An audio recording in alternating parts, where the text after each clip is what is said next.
Personal finance presentation. Common money management mistakes.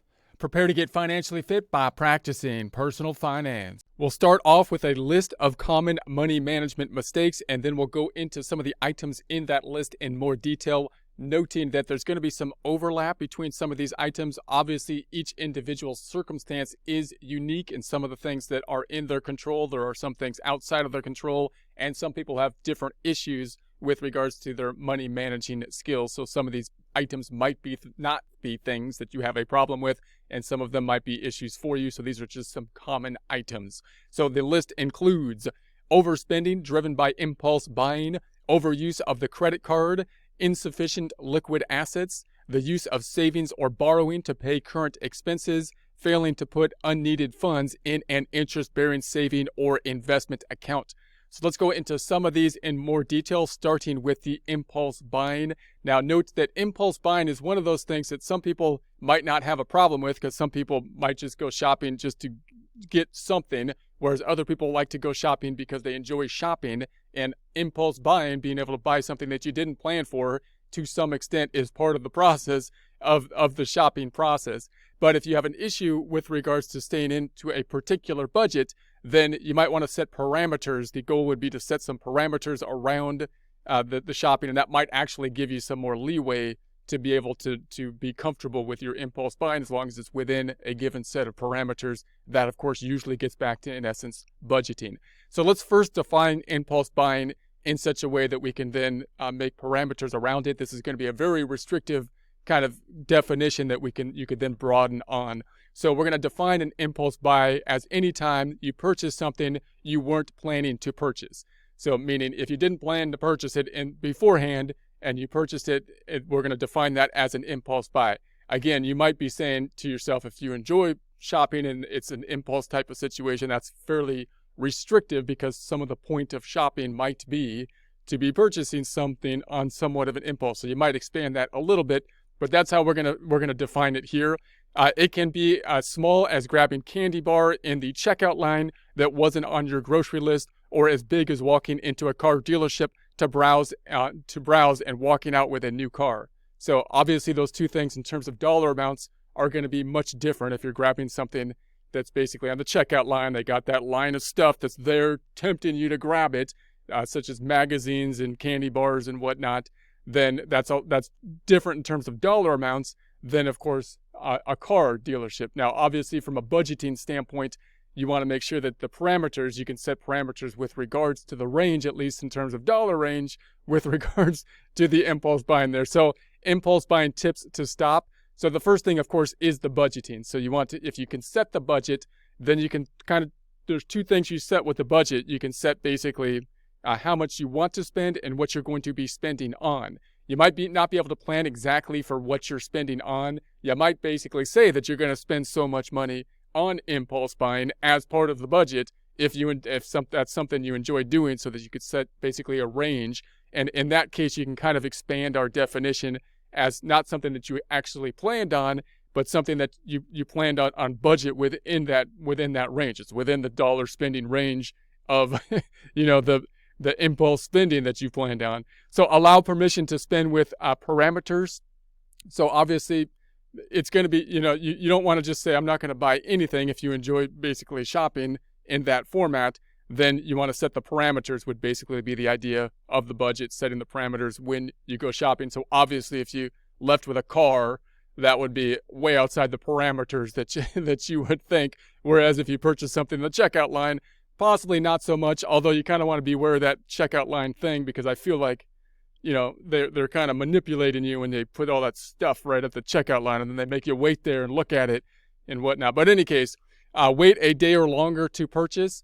So you might want to set like a dollar amount and then this rule, right? So obviously if it's something like a car, then you don't want to impulse buy and buy it at that point in time. That's over a certain dollar amount that you'd want to be making a longer term decision to buy it. If you're talking about something that you're shopping and it's below a certain dollar amount and within your impulse buying threshold, then of course maybe you'd want to buy it basically on the impulse. But in general, you want to override the fact that, of course, everybody has emotions that are going to impact what they're going to be purchasing or not. And so you could, of course, go home and you have completely different thoughts, or next day, your complete mindset is totally different on the thing that you wanted to purchase in the past.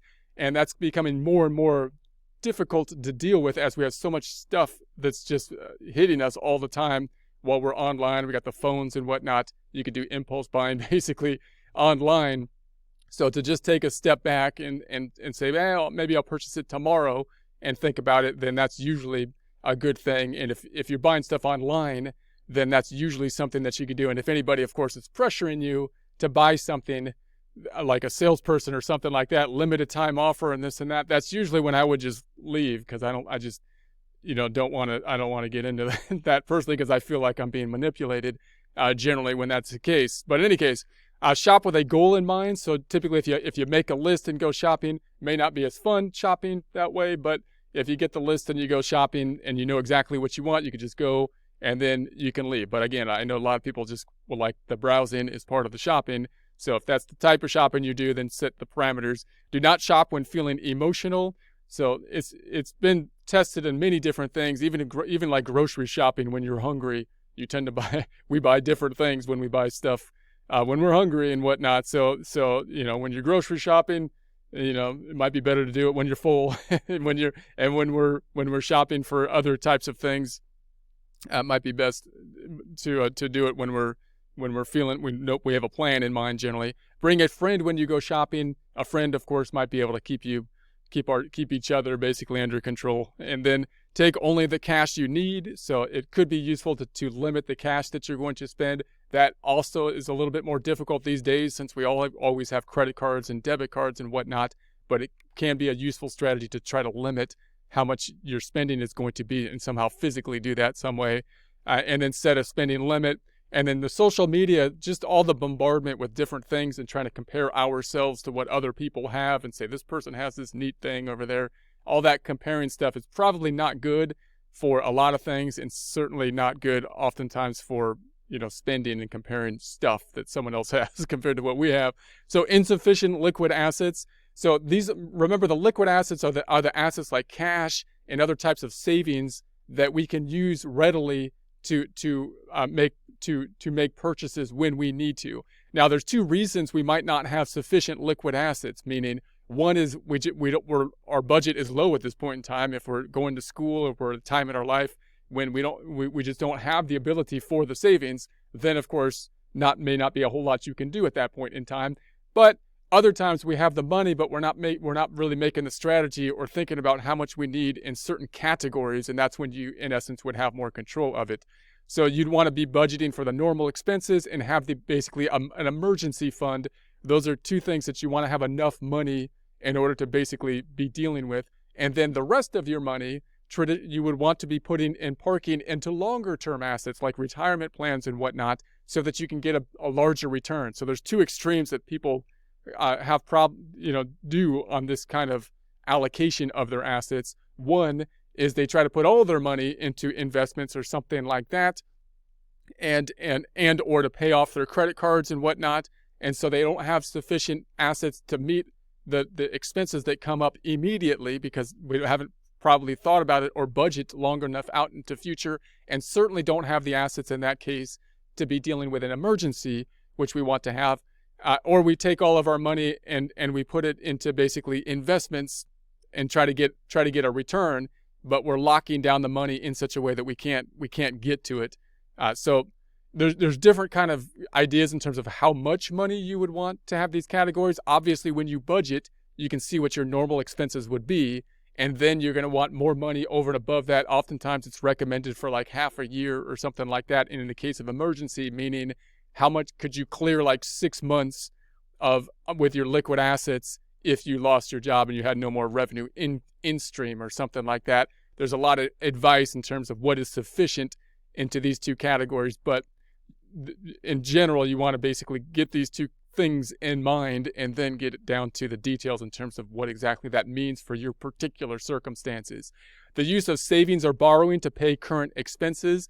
So it's often people will break into the piggy bank here in order to pay the current expenses. Really tempting to do that, because you're often saying, I have the money right now.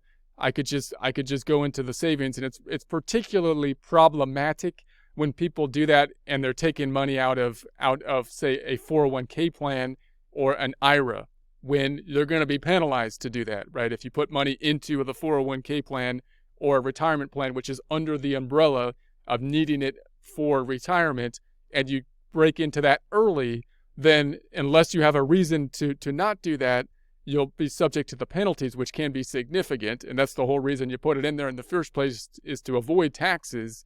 And so so how do you stop doing that? You generally want to make sure that you have your savings. If you can take your mind out of it as much as possible, so you're not looking at it all the time, meaning you want the money coming out into your savings account in some way that's possibly automatically going right out of your checking account, so you're building the savings. And then you want it in an account that you've told yourself you're not going to go into, and check it, periodically. But if you're obsessing about looking at it all the time, when you're looking at a long-term investment and you're checking, how much you're earning on it every day, instead of basically saying I've parked this here, I'm comfortable with the investment strategy that I have taken, and I'm going to take a long-term perspective on it and not agonize over the short-term swings, then those are some of the strategies that you'd want to basically do. So allocate savings to an account you are committed to saving. Put money into savings automatically. Separate long-term savings.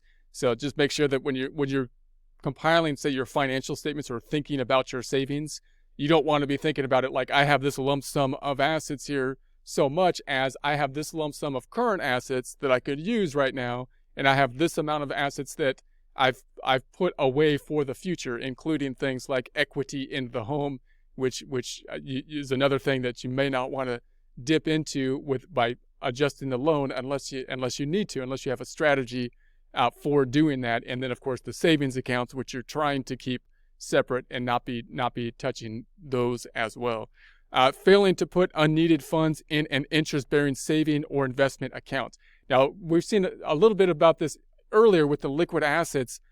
This is kind of the inverse of not having enough liquid assets, meaning oftentimes, if we don't have enough liquid assets and an emergency happens and we've got all our money tied up that we paid off our liabilities on it because we're trying to pay down the liabilities, or we put it all into investments and we can't get to those investments because they're under an umbrella of an IRA or something, that's a problem, because then we have a problem when there's an emergency.